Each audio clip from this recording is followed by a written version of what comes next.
You hear the hiss of torches outside your door, the slow crackle of pitch eating through air. Silk brushes against your skin like a whisper of warning. The mirror before you gleams too bright, too alive, as if it, too, is waiting for the performance to begin. Tonight is not a wedding, it is an execution by candlelight, and you, its centerpiece. Before we begin this story, take a moment. Breathe in the centuries between then and now. Imagine the flicker of those flames, the murmurs beneath painted ceilings, the perfume masking the stench of fear. If you're watching from London or Lahore, New York or Naples, tell us in the comments where in the world you are joining from. Every name here becomes part of this strange fellowship across time, united by curiosity, by history, and by the question that has haunted humanity since power first wore a crown. What happens when the sacred becomes spectacle? Rome, 1502. The Vatican bells toll a golden hour. Behind the carved doors of a palazzo on the edge of the Tiber, a young woman adjusts the folds of her gown. The fabric is spun with gold so fine it seems to trap the light, the handiwork of Florentine artisans who charge fortunes for perfection. Outside her chamber, voices rise, laughter polished into cruelty. Every note carries the weight of Rome's gossip. Her name is Lucrezia Borgia, daughter of a pope, sister to a prince whose smile conceals a blade. Bride, for the third time, to Alfonso d'Este of Ferrara, a man whose duty outweighs desire. He has been told she brings a dowry rich enough to gild Ferrara for a generation. He has also been told she brings poison, scandal, and rumor in equal measure. The torches outside spit, throwing gold and shadow across frescoed walls. The chamber smells of beeswax, rosewater, and something else. Fear, old and metallic. Servants whisper prayers they do not believe in. They have heard what will happen tonight, because this marriage, unlike others, will not be sealed in private. The Este family, wary of Rome's politics and the whisper that Lucrezia's past husbands met unnatural ends, has demanded proof. Not words, not blessings, flesh. 3 separate consummations, each witnessed, recorded, and verified by clerics and envoys. It is to be an oath of body, made visible, measurable, and utterly humiliating. The Pope calls it necessity. The court calls it theater. The woman in the mirror calls it survival. The doors open. The banquet floods the senses. Tables groaning under roasted quail, candied oranges, and jeweled cups of spiced wine. Music curls through the air, viols and lutes chasing each other in suggestive rhythm. Alfonso d'Este stands at the head of the hall, polished armor gleaming, expression carved from duty. His bride approaches, her every step rehearsed, her gaze steady though her pulse betrays her. Some say that when their hands met, the candles flickered. No one speaks of love. No one dares. The Pope's messengers toast to alliances. To the union of Rome and Ferrara, one proclaims, may the bloodline prove fertile. The laughter that follows is sharp enough to cut silk. Later, when the feast ends, the guests do not leave. They follow, through corridors heavy with incense, past guards who avert their eyes, into a chamber perfumed and prepared. A priest mutters a benediction that sounds like a curse. Curtains are drawn aside, but not fully. Just enough for witnesses to see shadows move. A quill hovers over parchment, ready to attest that duty was done. It is said that Lucrezia neither cried nor resisted, that her stillness was more terrifying than defiance. "You wish to see?" she is rumored to have said, her voice low, almost tender. Then see. That night the ritual is performed once. The next evening, again. The third time, in a silence so thick the torches seem to bow. 3 times, so there could be no doubt, no loophole, no mercy. The Vatican archives call it the proof of Este. The people of Rome whisper another name, the theater of flesh. And in that cruel invention of ceremony, The Church itself learned the taste of voyeurism sanctified by Scripture. Power had turned intimacy into evidence, and the sacred act of union into public proof. When the final signature dried on the parchment, Alfonso's hand trembled. Lucrezia's did not. The witnesses left one by one, pale and silent. The candles guttered out, leaving trails of smoke that twisted like unspoken words.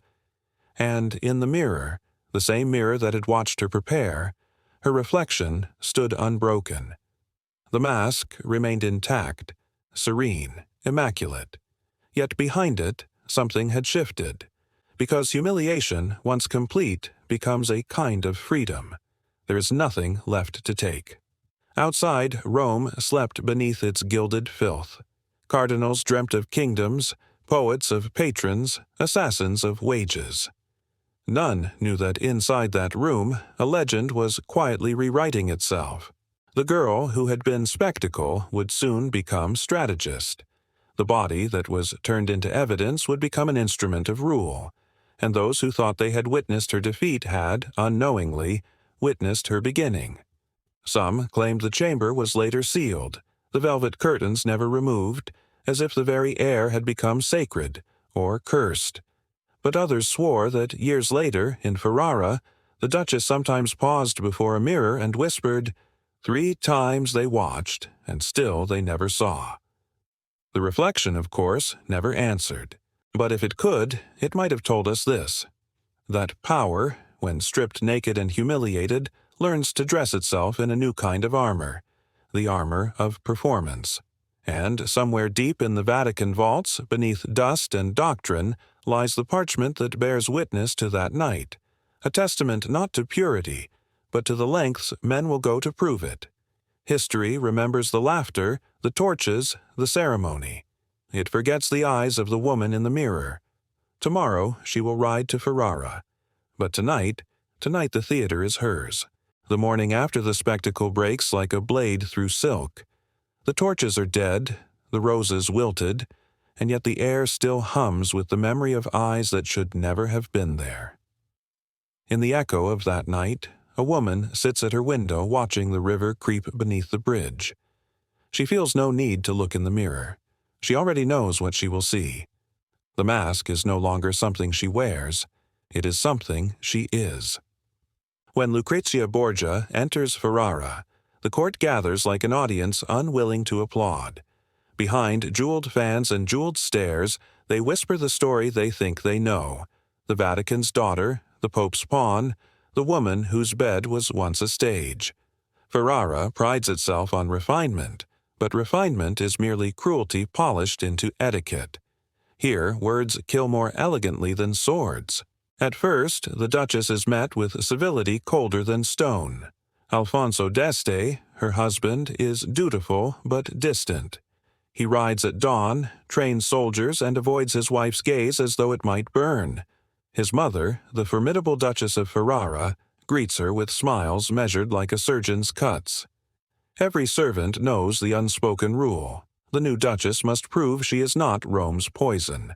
But Lucrezia understands theater. She has survived its cruelest script. Instead of retreating, she performs. Her gowns shimmer with constellations sewn into velvet. Her jewels bear inscriptions of Latin maxims about virtue and fate.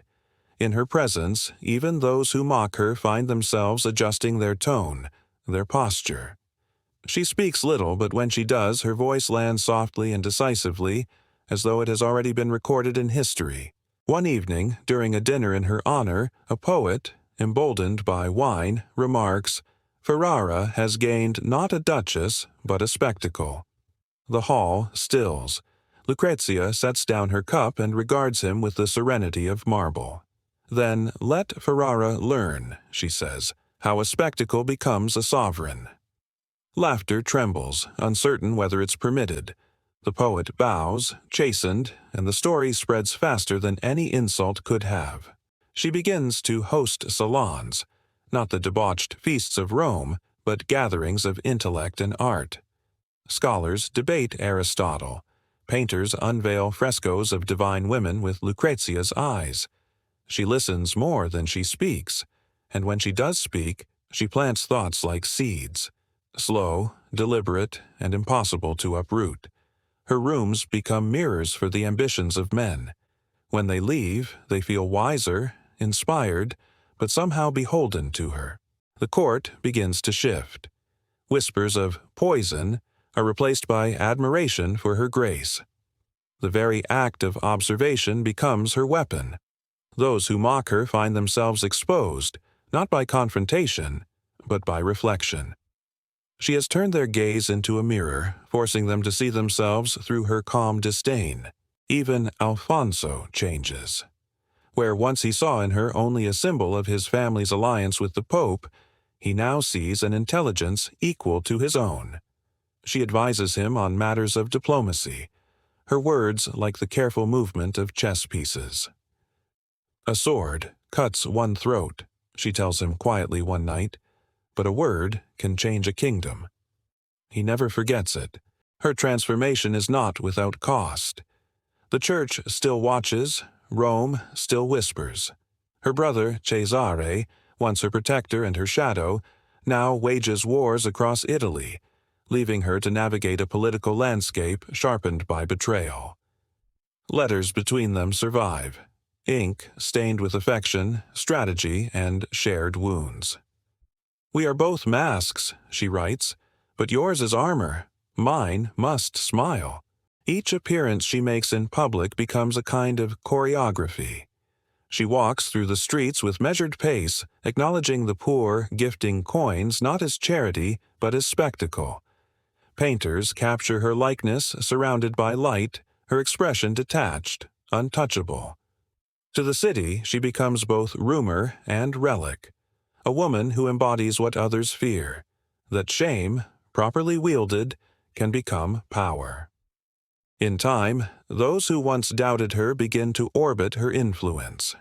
She arranges marriages, reconciles feuds, secures patronage for artists who immortalize Ferrara's glory. Her father's sins fade behind her, outshone by the brilliance she crafts daily. To insult her now is to risk isolation, and yet the mirror remains.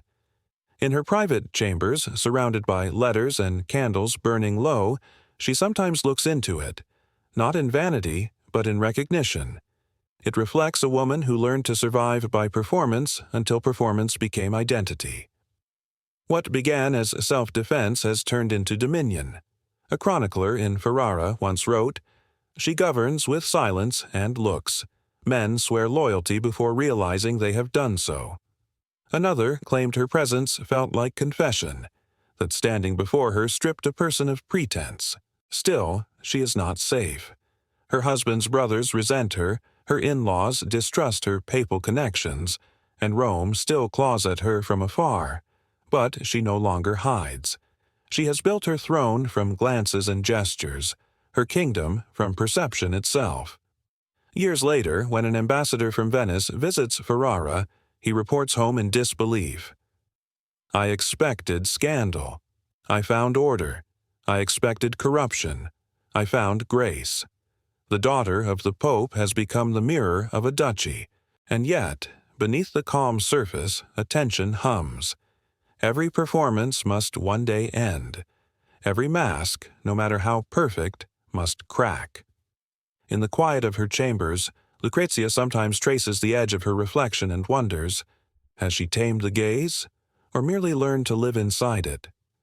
The torches outside her window sway in the wind, their light folding and breaking across her face. Far away, in Rome, new rumors begin to stir. Her brother's campaigns are collapsing. Her father grows frail. The world that once defined her is dying, and the one she built is about to be tested. The Duchess lifts her eyes from the mirror. The smile returns, not of vanity, but defiance. The game of masks has made her sovereign. But even she knows, the next act will demand more than grace. It will demand power. And power, in Italy, never stays unchallenged for long. The bells of Ferrara toll like measured heartbeats, announcing not a scandal, but stability. Morning light filters through stained glass and falls upon parchment. A treaty, a letter, a ledger. each stroke of ink more decisive than a sword. The palace no longer hums with gossip. It breathes the rhythm of governance. And at the center of it all, behind a desk carved with vines and cherubs, sits Lucrezia Borgia, her quill gliding where once the world demanded she kneel. The city remembers her laughter before her laws. Yet within these walls, the courtiers no longer dare whisper. They come to her chambers seeking judgment, favor, and forgiveness, and find instead a woman who has learned to rule without needing to raise her voice. The mirror on her wall reflects not a sinner nor a saint, but the perfect illusion of both. She writes letters like campaigns, her words soaked in charm and precision. To the King of France, she offers alliance wrapped in courtesy. To the Pope, she sends reports disguised as devotion. To poets and philosophers, she sends patronage that buys her immortality in verse. Her court becomes a sanctuary of intellect and elegance, marble halls where scandal has been replaced by symphony. But the ghost of Rome lingers. The memory of that first night, the spectacle, the trial, the torchlight, hovers like smoke in every triumph. History has not forgotten, even when Ferrara has forgiven. What happens when the only power a woman can hold must be wrested from her shame? A chronicler visiting her court once wrote, "She governs with the patience of someone who has already survived the worst that can be said of her." That was true. Her rule was not vengeance, but revision. She could not erase her past, so she rewrote it in gold leaf. When ambassadors came to Ferrara, they found a duchess radiant yet measured, her words soft as wine, but her gaze unflinching. One Venetian envoy confessed in a letter, "She listens as if she is praying, and answers as if she is judging."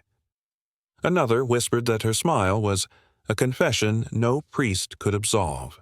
She knew what they saw, and what she wanted them to believe. In an age where men built empires through war, Lucrezia built hers through perception. She understood that the true theater of power was not the battlefield, but the drawing room, where every compliment could conceal a treaty, and every dance might decide a dynasty.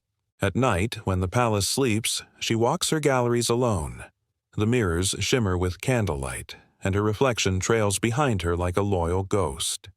Sometimes she pauses before the largest one, a Venetian glass bordered in gilt, and studies herself as if she were an artifact. The face that once provoked judgment now commands silence, and in that silence lies her empire. Her husband, Duke Alfonso d'Este, rules beside her, but it is her reputation that steadies his court. She advises with care, concealing influence behind gentleness. When pestilence strikes, she opens the ducal coffers for the poor. When Ferrara's poets quarrel, she hosts them in her garden until words replace daggers. The people call her Madonna Lucrezia, not for sainthood, but for salvation. And yet, she is never free from the eyes of history. Every letter she seals, every prayer she whispers must pass through the filter of what the world remembers. Even her children are born into that inheritance. Half flesh, half rumor. Years pass. Her hair, once golden as a saint's halo, darkens with care. Her letters grow shorter, her handwriting more fragile.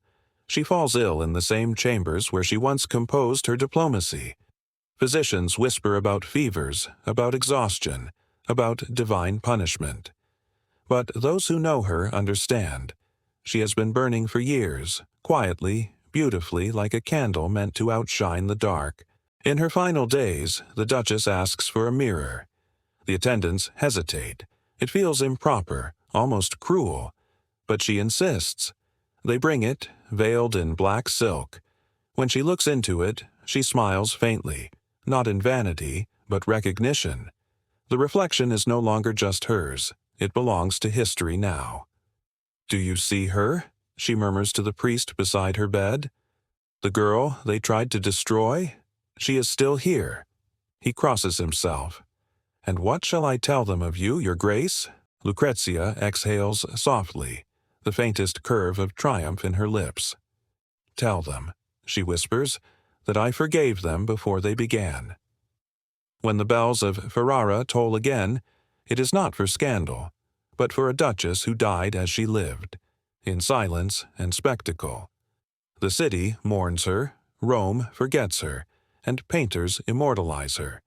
In fresco and canvas, she becomes eternal, serene, untouchable, her hands folded in calm that hides centuries of accusation. But if you look closely, in the tilt of her chin, in the shimmer of her gaze, you can still see the echo of the mirror's fire, the reflection of a woman who turned shame into sovereignty, rumor into religion. And so her legend endures, not as the sinner they named, nor the saint they pretended she became, but as something rarer, a woman who rewrote the script of power in her own blood and silence. Because long after thrones crumble and witnesses die, the mirror remembers.